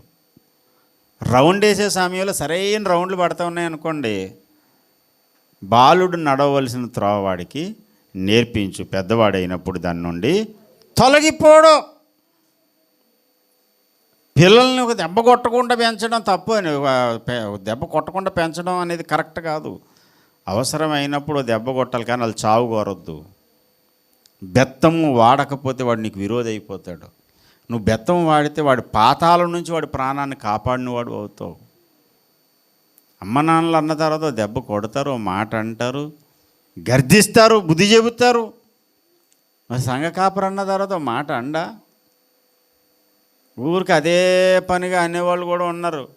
దశంభాగం ఇవ్వరు, దొంగలు మీరు. ఇలాంటి దొంగలు ప్రభు వల్లకి ఎలాగొస్తారు? ప్రతిదానికి ఆయన టాపిక్ అక్కడికే వెళ్తుంది. మీ ఇంట్లో ప్రార్థనలు పెట్టుకుంటారు, కానీ మీరు కానుకలు ఇవ్వరు. ఎలాగా సేవకుడు ఎలా బతుకుతాడు? ఎంతసేపు ఇదే ఏడుపు, ఇంక రెండో ఏడుపు లేదు. ఇంకా కలెక్షన్ కమిటీ అనమాట ఇదంతా. ఇలాంటి వాళ్ళు కొంతమంది అంటుంటారు కలెక్షన్ కింగ్ అట అండి. ఆ ఏడుపులే అడ్డం కాదు, ప్రార్థన చేయట్లేదని గర్దించాలి, సహవాసంలో ఉండలేదని గర్దించాలి, క్రమం పాటించట్లేనప్పుడు గర్దించాలి, హెచ్చరించాలి, బుద్ధి చెప్పాలి. 3 సంవత్సరాలు రాత్రింబగళ్ళు కొరింథీయులకు పౌలట, ఎఫెసీయులకు ఏం చేశాడంటే మానకుండా బుద్ధి చెప్తూ వచ్చాడట. మాట అనేసరికి ఇంతంత కోపాలు, ఎంతంత బాధలు. ఇప్పుడున్న పరిస్థితులకి నేను చిన్నప్పుడు పెరిగిన పరిస్థితులు చాలా వ్యత్యాసంగా అనిపిస్తుంది. ప్రతి చిన్న విషయం పట్టించుకునేవారు మా ఆత్మీయ తల్లి గారు. పట్టించుకోవడమే కాదు, ఏ రోజుకి ఆ రోజే కోటింగ్ అయిపోతూ ఉండేది. ఏ రోజుకి ఆ రోజే చిన్న తప్పు జరిగింది అనుకోండి, నిలబెట్టేవారు. ఒరేయ్ ముందు ఇలా రారా, చేతులు కట్టుకుని అలా నిలబడితే, నీకేం చెప్పాను రా, చచ్చి తుడమన్నారండి. ఎలా తుడిసావు? ఎక్కడ చెత్త అక్కడ ఉంది. అలాగైనా చేస్తారు దేవుని పని చేసే పద్ధతేనది అని లెఫ్ట్ అండ్ రైట్ ఇచ్చేసేవారు. ఈరోజు మా ఆత్మీయ తల్లి గారు పుట్టినరోజు, ఆమె ప్రభు దగ్గరికి వెళ్ళిపోయారు. కానీ ఆగస్టు 22వ తారీఖు అంటే అమ్మగారు పుట్టినరోజు. ఆ తల్లిని జ్ఞాపకం చేసుకునే అవకాశం వచ్చింది, దేవునికి స్తోత్రం. ఫుల్ రౌండ్ అయిపోయింది. ఈ లోపల మా అమ్మమ్మ గారు ఉండేవారు. అమ్మగారికి వాళ్ళ అమ్మగారు, ఆమె ఫస్ట్ నుంచి మ్యాటర్ వినేవారు కాదు, కొంచెం వినబడేది కాదు. పెద్ద ఆవిడ వంగి నడిచేవారు. పిల్లలకి అసలు భయం లేకుండా పోతుంది. రే దేవుని సన్నిధిలో ఉన్నారు, మీకు బుద్ధి ఉందిరా అని చెప్పి ఆవిడ మొదలెట్టేసి కోటింగ్ అమ్మగారు పెద్దమ్మగారి దగ్గర నుంచి మొదలైన తర్వాత అమ్మమ్మ గారి దగ్గర ఎండ అయ్యే లోపల మధ్యలో ఇంకొక 4 ఉండేవారు. ఆ 4 కూడా ఉతికేసేవారు. కొట్టేవారు కాదు, దెబ్బలాడేవారు. ఎంత అయిపోయింది కదా, ఇలా బిక్కమోహం వేసుకుని ఉండడమే. అంతా అయిపోయిన తర్వాత సింపుల్గానే అరే రారా మళ్ళీ అంటే పరిగెత్తాడు కూడా. ఇంత గర్దించి మళ్ళీ కాసేపుడికి మళ్ళీ అంత కోపం లేదు, ఏం లేదు. మళ్ళీ వెళ్ళరారా కాంతం దగ్గరికి వెళ్ళి ఇడ్లీ తీసుకురారా అని రయ్యని పారిపోవడమే. మా మనోహర్ గారు చెప్పారు చూడండి, మనోహర్ పాస్టర్ గారు, ఆయనకి నాకు పోటీ అయ్యి నువ్వు వెళ్తావు నేను వెళ్తా. అంతకుముందే తిట్టివారు, ముందే గట్టిగా తిట్టివారు. మనంతా స్పీడ్ గబుక్కుని చేయి జారిపోయి బింది కింద నడిపోయింది, సొట్టడిపోయేది. ఏరా దేవుడి పని ఎలా చేస్తావా అని చెప్పి తిట్టివారు. అంతా అయిన తర్వాత రే పలానా చోటుకి వెళ్ళరా, మళ్ళీ పరిగెత్తడమే. గర్దింపులు, హెచ్చరికలు అవి నీకు ఆనందంగా తీసుకోగలుగుతావు ఎప్పుడంటే ప్రేమించినప్పుడు. నా క్షేమమును కోరేది నా ఆత్మీయ తల్లి, నా ఆత్మీయ తండ్రి అనుకున్నప్పుడు నువ్వేం చేస్తావు? గర్దింపును ఇష్టంగా తీసుకోగలుగుతావు. అలా ఇష్టంగా తీసుకున్నప్పుడు నువ్వు క్రీస్తు రూపంలో చెక్కబడతావు. ఏమి ఎరగని వానికి బోధించినప్పుడు గురుస్థానంలోనికి వెళ్తావు, గురుపీఠం మీదకి వెళ్తావు. ఏమీ తెలియనప్పుడు నువ్వు ఎదటివాడు నీకు బోధిస్తున్నప్పుడు నువ్వు శిష్యుడి స్థానంలోనికి వెళ్తావు. గర్దింపులు, హెచ్చరికలు నువ్వు ఇష్టపడి స్వీకరించినప్పుడు నువ్వు దీనుడు, వినయం కలిగిన వాడు అవుతావు. సహవాసం ఎంత గొప్ప కార్యం చేస్తుందో చూడండి. దేవునికి స్తోత్రం. హల్లెలూయా. మాట హెచ్చరిక రాగానే కొంతమంది తమకు పట్టని వ్యాధ్యం గురించి రేగేవాడులాగా, ఏమో దేవుడు ప్రేరేపించి వాక్యం చెప్పేటప్పుడు ఎవడెలా పోతాడో నాకు అనవసరం, నా వరకు నేను చెబుతున్నాను. మోకాళ్ళుని ప్రార్థన చేసుకుని నా మనసులో ఉన్న తలంపులు, ఆలోచనలన్నీ దేవునికి అప్పచెప్పుకొని అవి ఒక తెల్ల కాగితంలాగా నా మనసు పూర్తిగా చెరిపేసుకుని ప్రార్థనలోంచి ఫ్రెష్గా వచ్చి కూర్చుంటాను. అప్పుడు దేవుడు ఏం మాట్లాడమని చెబుతాడో అది మాట్లాడేసిన తర్వాత కాసేపు అయిపోయిన తర్వాత గుర్తొస్తుంది, అవును ఈ విషయాలు ఫలానా వాళ్ళకి ఏదైనా గట్టిగా తగిలేసిందేమో, ఒకవేళ ఏమో నాకేం సంబంధం అండి, దేవుడు మాట్లాడాడు, పోతే పని మార్చుకుంటాడు, కోప్పడతాడు, నాకేం కావాలి అనుకుని వదిలేస్తాను. కొంతమంది మాత్రం గురిగట్టుకుని మాకే చెప్తున్నాడు, చూసావు ఖచ్చితంగా మా మీదకే వేస్తున్నాడు బాణాలన్నీ కూడా, మా కోసమే చెప్తున్నాడు. అదే నిజంగా ప్రేమించేవాడు ఏం చేస్తాడు తెలుసా? దేవుణ్ణి ప్రేమించేవాడు, దైవజనుడిని ప్రేమించేవాడు ఈ హెచ్చరిక నా దగ్గరకు వచ్చిందంటే దేవుడు నన్ను ప్రేమిస్తున్నాడు, దేవుడు నన్ను ప్రేమిస్తున్నాడు గనకనే ఆయన నాతో మాట్లాడుతున్నాడు. తను ప్రేమించేవారిని ఏం చేస్తాడంట? శిక్షించి గర్దిస్తాడు. శిక్ష, ఉపదేశము, గర్దింపు, హెచ్చరిక ఎవరికి వస్తుంది? ప్రేమించిన వాడిని గర్దిస్తాడు. ఇష్టానుసారంగా తిరిగి ఇష్టానుసారంగా పోయే వాళ్ళని అందరినీ మనం పట్టించుకోం. ఎవరి మీద అయితే మనకు ప్రేమ ఉందో వాళ్ళు తప్పిపోకూడదని, వాళ్ళు చెడిపోకూడదని వాళ్ళని గర్దిస్తాం. అలాగే దేవుడు నన్ను ప్రేమిస్తున్నాడు కనుక ఈరోజు దేవుడు నాతో మాట్లాడుతున్నాడు అనుకుంటావు. నిజంగా దేవుని మీద ప్రేమ ఉంటే, దైవజనుడి మీద ప్రేమ ఉంటే హెచ్చరిక, గర్దింపును నిర్లక్ష్య పెట్టు. వాక్యం వినేటప్పుడు టీలు ఇవ్వకండి, తీసుకెళ్ళిపోండి కిందన పెట్టండి. దేవునికి స్తోత్రం చెప్పండి ఒకసారి. ఎవరికి వచ్చిందా ఆలోచన? వాక్య పరిచర్య జరిగేటప్పుడు కాఫీ టీలు పంచడానికి వీలు లేదు, చక్కగా వినండి, అయిపోయాక తర్వాత చూడొచ్చు. స్తోత్రం చెప్పండి ఒకసారి. హల్లెలూయా, హల్లెలూయా. మా నోటికి టీ కూడా ఎత్తవా? నువ్వైతే మాత్రం వాక్యం చెప్తే తగెత్తవా? ఇదేం న్యాయం అండి అని మీరెవరు బాధపడకండి. ఎందుకనంటే ఇంకొక 5 నిమిషాల్లో వాక్యం అయిపోతుంది. ఈ ఆఖరి సమయంలో మళ్ళీ ఈ ముగింపు మాటలు చెప్పేటప్పుడు ఈ టీ వ్యవహారం పెట్టారు అనుకోండి, మళ్ళీ ఒక బ్రేక్ ఇవ్వాలి నేను. మళ్ళీ ఒక బ్రేక్ ఇస్తే మళ్ళీ అప్పుడు ఇంకో కొన్ని కొత్త సంగతులు గుర్తొచ్చాయి అనుకోండి, ఈ ప్రసంగం రాత్రి 12 అయిపోద్ది. నేను మిమ్మల్ని టీ తాగొద్దు అన్నది దేనికోసం అంటే మీ క్షేమాభివృద్ధి కోరుకుంటూ. స్తోత్రం చెప్పండి ఈసారి. హల్లెలూయా. ఏమో చేతులు లేకట్లేదండి, స్తోత్రం చెప్పండి. హల్లెలూయా, హల్లెలూయా, హల్లెలూయా, హల్లెలూయా, హల్లెలూయా, హల్లెలూయా. ప్రేమ అనేది ఉన్నప్పుడు గర్దింపుని ఇష్టపడతాం, హెచ్చరికని ఇష్టపడతాం. అయిన దానికి కాని దానికి ముఖం చిన్నబుచ్చుకుని ప్రతిదానికి కోప్పడి, ప్రతిదానికి కొంతమందికి ఏం లేదు అహబు మనసు, ప్రతిదానికి అన్నీ మొహం ఆడిపోద్ది అంతే. నాకు పాట కూడా అంటే వాళ్ళ మీద ఇష్టం ఉంది, వాళ్ళంటే చాలా ప్రేమ, వాళ్ళు దశంభాగాలు ఎక్కువ ఇస్తారు, వాళ్ళందరూ దశంభాగాలు ఇస్తారండి, అందుకని వాళ్ళకి పాటలు. కొంతమంది నిజంగా కొంచెం ఆర్థిక స్తోమత ఉన్నవాళ్ళు కూడా ఉంటారు, పర్వాలేదు అనుకున్న వాళ్ళు. నేను చాలాసార్లు గమనించింది ఏంటి తెలుసా? నిజంగా ఆర్థిక స్తోమత బాగా ఉందనుకున్నవాడేమో దశంభాగం కూడా సరిగ్గివ్వడు.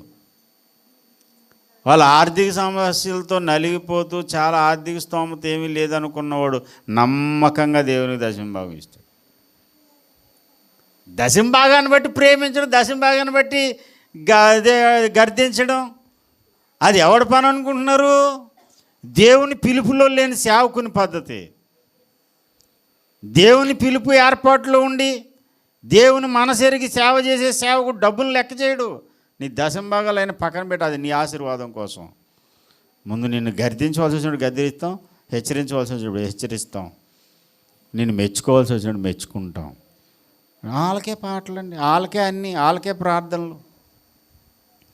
ఇవన్నీ ఎందుకు వస్తాయంటే ప్రేమ అనేది లేక. నేను చెప్తున్నాను, దేవుణ్ణి ప్రేమించిన వాడు ఎన్ని కష్టాలు వచ్చినా దేవుణ్ణి వదిలిపెట్టడు. కాపరిని ప్రేమించేవాడు గర్దింపు, హెచ్చరిక ఎలాంటి పరిస్థితి ఉన్నా కాపరిని వదిలిపెట్టడు. సాటి సహోదరుణ్ణి యథార్థంగా ప్రేమించినవాడు, నిజంగా ప్రేమించినవాడు అతడు నిన్ను గాయపరిచే మాట అన్నా సరే, ప్రేమ ఉన్నప్పుడు ఇలా లాగిపెట్టి కొట్టేసినా సరే సరదాగా తీసుకుంటారు. లోపల కోపం ఉందనుకోండి, చెయ్యాల నన్ను కొడతావా అంటే చంపేద్దాం అనుకుంటున్నాను అనమాట. అంటే కొట్టేద్దావా అన్న దగ్గర చంపేటి దగ్గరికి వెళ్ళిపోద్ది. ఎక్కడి నుంచి వచ్చింది ఇదంతా? లోపల ప్రేమ లేనప్పుడు. స్తోత్రం చెప్పండి ఒకసారి. హల్లెలూయా. ఇలా ఎదరికొచ్చి అక్కడ ఏదో దెయ్యం పట్టినట్టుంది, ఊరికే తెగ నవ్వేస్తున్నావు, ఏమైంది అక్కడ? స్తోత్రం చెప్పండి ఒకసారి. హల్లెలూయా. నేను చాలా దెయ్యాలు అసలు వదలగొట్టాను.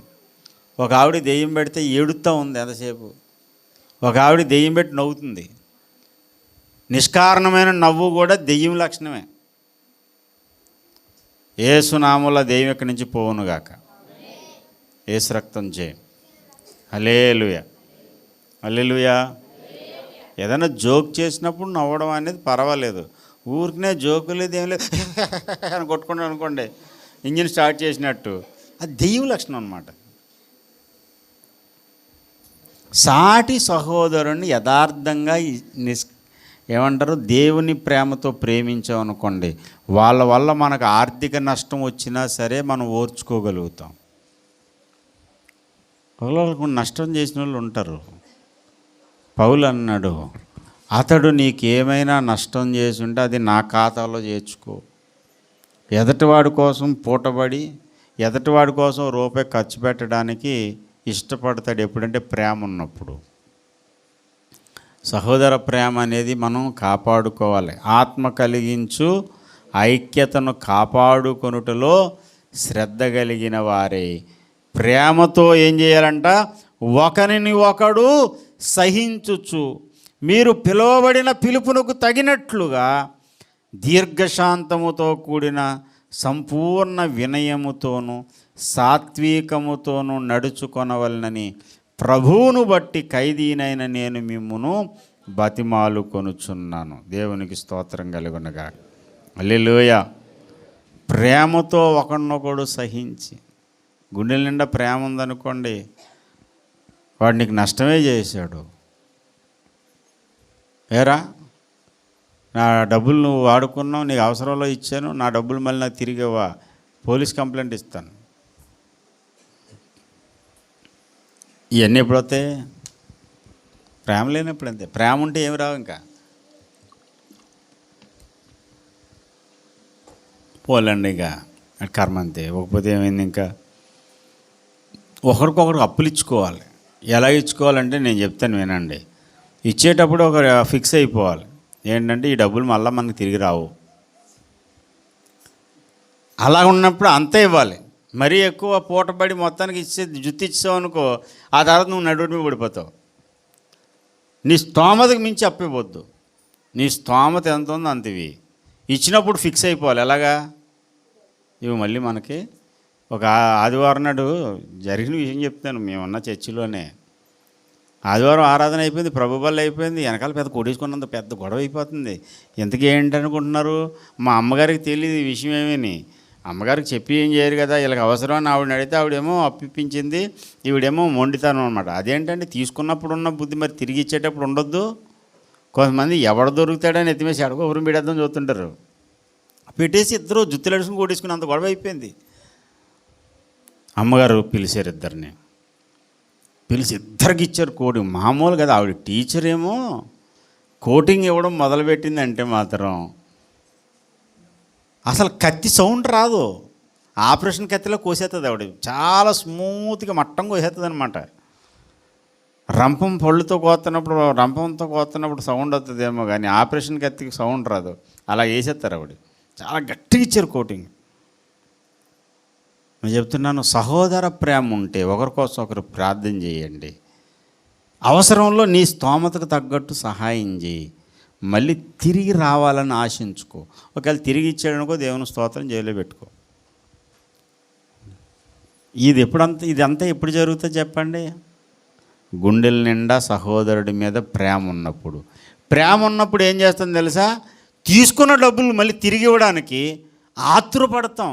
అరే ఆడికి నేను భారం కాకూడదు, నా అన్నదమ్ముడు నా అక్క చెల్లెలు వాళ్ళకి నేను భారం కాకూడదు అనుకుని ఆతురపడి ఏదోలాగా ఎక్కడో దిక్కుల కష్టపడి తెచ్చి అప్పు తీర్చేయడానికి మనం చూస్తాం. దేవునికి స్తోత్రం. నీ సహవాసమును నీ ప్రేమను పాడు చేసేలా ఉండొద్దు నీ ఆర్థిక లావాదేవీలు. ప్రేమ అనేది ఉన్నప్పుడు నీకు నచ్చలేని పెట్టాడు అనుకోండి, ఇప్పుడు ఆరోగ్యం పాడవుతుంది, లేకపోతే నేను ఇప్పుడు చేస్తున్న ఏదో డైటో లేకపోతే ఏదో డాక్టర్ గారు పథ్యం చేయమన్నాడో ఆ పథ్యమో అది కాక కొంతమంది నేను ఎన్నో నాకు ఈ కూర ఇష్టం ఉండదు, అదే ఇష్టమైన కూర పెట్టాలా నాకు అర్థం కాదు. సహోదరుడు ఇంటికి వచ్చినప్పుడు ప్రేమతో పెడతారు. అది మజ్జిగన్నం కావచ్చు, గింజన్నం కావచ్చు, లేకపోతే చికెన్ బిర్యానీ కావచ్చు. ఎందుకు పెడతారండి? మా అన్నయ్య మా తమ్ముడు వచ్చాడు, నా ఇంటికి వచ్చాడు, నా సహోదరుడు వచ్చాడు, ప్రేమ చూపించడానికి పెట్టినప్పుడు అదే ప్రేమతో నువ్వు తినాలి. అంత తినడానికి కూడా ఆకలి లేదనుకోండి, తినడానికి కూడా పరిస్థితి లేదనుకోండి, కొంచెం పెట్టుకో. వాళ్ళని గాయపరచుకో. ప్రేమ ఉన్నప్పుడు వాడికి గాయపరచాలని చూడం. అవసరమైతే నువ్వే గాయం మోస్తావేమో, నువ్వే భారం మోస్తావేమో. ఒక తల్లి పిల్లలు కలిసిన దానికంటే ఎక్కువ కలిసి సహవాసంలో ఉండాలంటే నీ గుండెల నిండా దైవ ప్రేమ ఉండాలి. దేవునికి స్తోత్రం కలుగును గాక.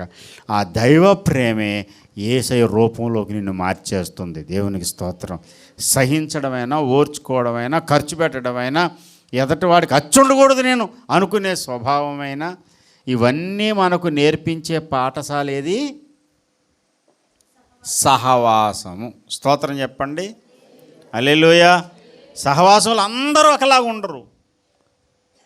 ఒక్కొక్కరు ఒక్కొక్క రకమైన నేపథ్యం కలిగిన వాళ్ళుగా ఉంటారు. అన్ని నేపథ్యాలు కలిగిన వాళ్ళందరితో కలిసిమెలిసి ఉండడం వల్ల నీ మనసు విశాల హృదయం అవుతుంది. సంకుచిత స్వభావం అనేది పోతుంది. కొంతమంది ఫ్రెండ్షిప్ కలిగి ఉంటారు చర్చిలో. ఎలాగంటే వాళ్ళ క్యాస్ట్ అయి ఉండాలి, లేకపోతే వాళ్ళకి ఏ బిర్యానీ పాయింట్ దగ్గర కలిసి ఉండాలి ఫ్రెండ్షిప్. ఏదో ఒకటి ఉంటుంది మళ్ళీ వీళ్ళ కలర్ కలిసేలాగా. వాళ్ళతోనే ఫ్రెండ్షిప్, మిగతా వాళ్ళతో ఫ్రెండ్షిప్ చేయరు. నేను సంఘాల్లో చూశాను కదా, ప్రార్థన చేయాలనుకోండి వాళ్ళ అంశం అయితేనే ఎత్తుకుంటారు వీళ్ళు, వేరే వాళ్ళ అంశం అయితే చేయరు. ఇది ఏంటంటే సుప్నాతి బుద్ధి అంటారు దీన్ని. సంకుచితమైనటువంటి మనస్తత్వము. వాళ్ళింట్లో గృహకూటం అయితేనే వస్తారు, వేరే వాళ్ళ గృహ మన ఇంటికి రాదు, మనం వాళ్ళ ఇంటికి వెళ్ళాం, వాళ్ళకి ఏం లేదండి. ఇదా క్రీస్తు సహవాసం అంటే? యేసయ్య పోలికలోనికి నువ్వు మలచబడాలి, మార్చబడాలంటే నీ ఇంటికి రాలేని వాళ్ళ ఇంటికి కూడా నువ్వు వెళ్ళు. దేవునికి స్తోత్రం. అసలు ఎందుకు రారని నాకు అర్థం కాదు. కూటం పెట్టుకుని సంఘం అంతా రావాలని ఆశపడి పిలిచినప్పుడు పక్కనే ఉంటారు కానీ రారు కొంతమంది. ఎందుకు రారంటే వాళ్ళకి నాకు పడదండి. మరి పరలోకానికి వెళ్తే వాళ్ళకి నీకు పడదని చెప్పి అక్కడి నుంచి దూకేసి నరకంలోకి వెళ్ళిపోతావా? ఏం మాట్లాడుతున్నారు, ఏం చేస్తున్నారండి, ఏమి నేర్చుకుంటున్నారు? దేవుడు నీ మీద కోపపడి నిన్ను దైవిక సహవాసం నుంచి దూరంగా ఇసురుగొట్టేది ఎప్పుడో తెలుసా? ఎన్నిసార్లు హెచ్చరిక పొందినా మార్చుకోకపోతే దేవునికి కోపం వస్తుంది. ఇశ్రాయేలీలకు ఘనతకు కారణమైన మందిరం ఎందుకు దేవుడు దూరం చేశాడు? చెప్పినా వినలేదు, ఎన్నిసార్లు చెప్పినా మార్చుకోలేదు, పద్ధతి మార్చుకోలేదు, తీసి అవతల ఇసురుగొట్టాడు దేవుడు. ఎన్నోసార్లు దేవుడు నిన్ను హెచ్చరిస్తున్నాడు. సహోదర ప్రేమ యందు నిలకడగా ఉండంటే నీకు నచ్చిన వాళ్ళని ప్రేమితో, నచ్చిన వాళ్ళని మాత్రం ద్వేషిస్తావు. కొంతమంది ఫిక్స్డ్ మెంబర్సు, కొంతమంది ఇంటికైతే కొంతమందికి అక్కడికే వెళ్తాం, అక్కడే సాయం చేస్తాం. మిగతా కూడా ఎవరి ఇంటికి నేను సహాయం చేయను, చేయి ముట్టుకోను. వాళ్ళకి నేను ఒక మెతికి తిన్ను, కూటానికి మాత్రం వెళ్తాను, భోజనం చేయను. ఇలాంటివి వద్దండి. ఈ చెత్త అంతా తీసి పారేసుకోవడానికే ఈ ఉపవాస కూటాలు. దేవునికి స్తోత్రం కలుగునుగాక. జయరాజయ్య గారు పాస్టర్ గారు కాకినాడలో ఉంటారు. పాస్టర్ గారు ఇంటికి వెళ్ళాను ఒకసారి. వెళ్తే అమ్మగారు టీ ఇచ్చారు. తాగేసి వచ్చానండి అంటే అయ్యగారు అన్నారు, మీరు తాగకుండా పస్తులుండి వస్తారని ఇవ్వం బాబు, మా ఇంటికి వచ్చారని ప్రేమతో ఇచ్చాము. మీరు పస్తులుండి రారు, ప్రేమతో వచ్చారు కాబట్టి ప్రేమతో మేము ఇస్తున్న ఆతిథ్యం మీరు తీసుకోవాలి. సాసి గోపు మీద కొట్టినట్టు అయిపోయింది. అయ్యి బాబోయ్, ఇప్పుడు సేవకుని అయ్యాను, ఇప్పుడు వెళ్ళిన ప్రతి ఇంట్లోనూ టీలు తాగాలనుకోండి, నా పరిస్థితి ఏమైపోద్ది? అప్పుడు దానికి ఆల్టర్నేటివ్ ఏదోటి ఏర్పాటు చేసుకుంటాం ఏమండి. అందుకని నన్ను ఎవరు బలవంతం చేయరు. ఎందుకంటే నా ఆరోగ్యం పాడు చేయడం ఎందుకండి అని చెప్పేసి నన్ను ఏం బలవంతం చేయరు. ఆరోగ్యంగా ఉన్న వాళ్ళు మీకేమైందండి? నాకులా 100 ఇళ్ళు తిరుగుతారా? ప్రేమతో ఒకళ్ళు ఇంటికి అదో ఫ్యాషన్ అనుకుంటారు. ఫ్యాషన్ కాదు అది, ఎదుటి గాయపరిచే పని అది. ఏది పెట్టి ఒకడు వచ్చాడు నాకు కూడా, ఉప్పాడు తీసుకెళ్ళాను, వాళ్ళు ప్రేమతో చికెన్ కర్రీ పెట్టారు. నేను ప్రార్థన చేసిన, ప్రభు ఆహారం ఇచ్చింది కొందనాలు తింటుంటే వాడు ఏమన్నాడు తెలుసా? హెగింది అన్నాను, హోటల్లో తింటాను అన్నాడు. ఇంత ఎడ్డోడు నాతో వచ్చాడేట్రా బాబు అనుకున్నాను నేను. అలాంటి ఎడ్డోడిని తీసుకెళ్తే సేవ కూడా పాడవుతుంది. ఆడు చికెన్ తిండంట. ఎక్కడ తిండో? ఇంట్లో ఉండింది తింటాడు, హోటల్లో ఉండింది తింటాడంట. ఎందుకంటే బాగా ఉడుకుతుందంట అక్కడ. అసలు ఉడికిందో లేదో నోట్లో ఎట్టాలి కదా. అలా ఎడ్డోళ్ళ కింద ఉండొద్దు. ఎదుటి వాళ్ళు ఎంత బాధపడతారు చెప్పండి. మరి వాళ్ళు బాధ పెట్టేది నేను ఎందుకు చేయాలి? సరే ఫోన్లే, ఒక మెతుకు తిన్నట్టు నోట్లో పెట్టుకుంటే అయిపోయే. ప్రేమ అనేది ఉన్నప్పుడు ఇవన్నీ మనం మార్చుకోగలుగుతాం. దేవునికి స్తోత్రం కలుగును గాక. ఇది అవసరం కనుక చెప్తున్నాను. సహవాసంలో ఒకరికొకరికి గ్యాప్ వచ్చేది ఎక్కడ అంటే, ఇదిగో ఇచ్చిపుచ్చుకోవడాల్లోనూ, పెట్టింది తినడంలోనూ, మనం పెట్టుబాతుల్లోనూ. కొంతమంది ఎలా ఉంటారు కదా, ఎవరి ఇంటికి వెళ్ళినా నాకు అన్నీ పెట్టాలి, కానీ నా ఇంటికి వస్తే మాత్రం ఎవరికి ఏం పెట్టను. వీళ్ళది ఏ టైపు తెలుసా? మా ఇంటికి వస్తే ఏం తెస్తావు, మీ ఇంటికి నేను వస్తే ఏమి ఇస్తావు. స్వార్థపూరితమైన మనసు అన్నమాట. ఇంకా వస్తాం మీ ఇంటికి, కానీ ఏమిస్తావు చెప్పు. కాంట్రాక్ట్ మీద బాండ్ మీద సంతకం పెట్టి ఏమిస్తావు చెప్పు. సరే మా ఇంటికి వచ్చేటప్పుడు ఏం తీసుకొస్తావు, కానీ నువ్వేమైనా ఇస్తావా అంటే ఈ పెదవుల మీదే వెన్నప్పాలు ఉండేస్తారు. మామూలు వెన్నప్పాలు కాదు. మొన్న ఒక పాస్టర్ గారు పెద్ద ఇల్లు, బోల్డ్ డబ్బున్నవాడు, వెళ్ళాం, వాకింగ్ చెప్పాం, అంతా అయిపోయింది. ఆయన తర్వాత అంటాడు ఆయన, కారు ఎక్కేసి వెళ్ళిపోయే వరకు సైలెంట్గా ఉన్నాడు. కారు ఎక్కిపోయి చాలా దూరం వెళ్ళిపోయింది. అదంటే, బ్రదరు మా ఇల్లు అక్కడే, మరి అక్కడ ఉండడానికి ఏం చేసావు, మరి ఇంటికి తీసుకెళ్ళొద్దా? సేవకుడు వచ్చాడు దూరం నుంచి, రా బాబు ఇంటికి రా, వాష్రూమ్కి వెళ్తారో ఏంటో రండి, ఏం తింటారో ఏం చేస్తారు అనొద్దు. అక్కడ వదిలేశాడు. మేము వెళ్ళిపోయిన తర్వాత ఇంకెలాగ రారని ఉంటారండి స్వప్నాథ బుద్ధోళ్ళు. అలాంటి స్వప్నాథ బుద్ధోళ్ళు ఉన్నా సరే మరి మళ్ళీ పిలిచి మళ్ళీ వెళ్తూనే ఉంటాం. ఎలాంటి ఈ రకమైన అన్నీ చూసాం. ఎందుకనంటే దేవుని ప్రేమ గుండెల్లో ఉండబట్టి ఎక్కడికైనా వెళ్తాం. వాళ్ళు పెట్టినా వెళ్తాం, పెట్టకపోయినా వెళ్తాం, కానికి ఇచ్చినా వెళ్తాం, కానికి ఇవ్వకపోయినా వెళ్తాం.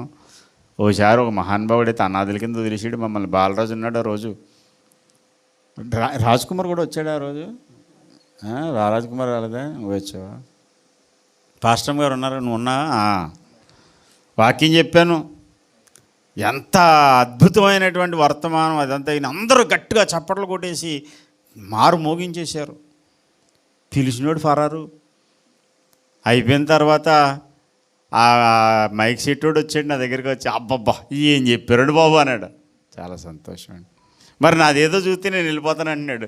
నీది నేను చూడడం ఏంటి అన్నాను. అదేనండి నాకు ఇవ్వాల్సింది ఏదో ఇచ్చేస్తే నేను వెళ్ళిపోతాను, నీకు నేనేమి ఇవ్వాలన్నాను. మరి మైక్ సెట్ అంతా నాదే. నీదా? సంతోషం. మరి నా సంగతి చూడండి. నీ సంగతి నేను చూడడం ఏంటరా బాబు, నాకు అర్థం కావట్లేదు. ఇంతకీ ఏంటంటే మైక్ సెట్ పురమాయించుకుని అన్నీ పెట్టించేసి వాకింగ్ చెప్పించేసి ఆ మైక్ సెట్ వాడికి డబ్బులు ఇవ్వకుండా వెళ్ళిపోయారు.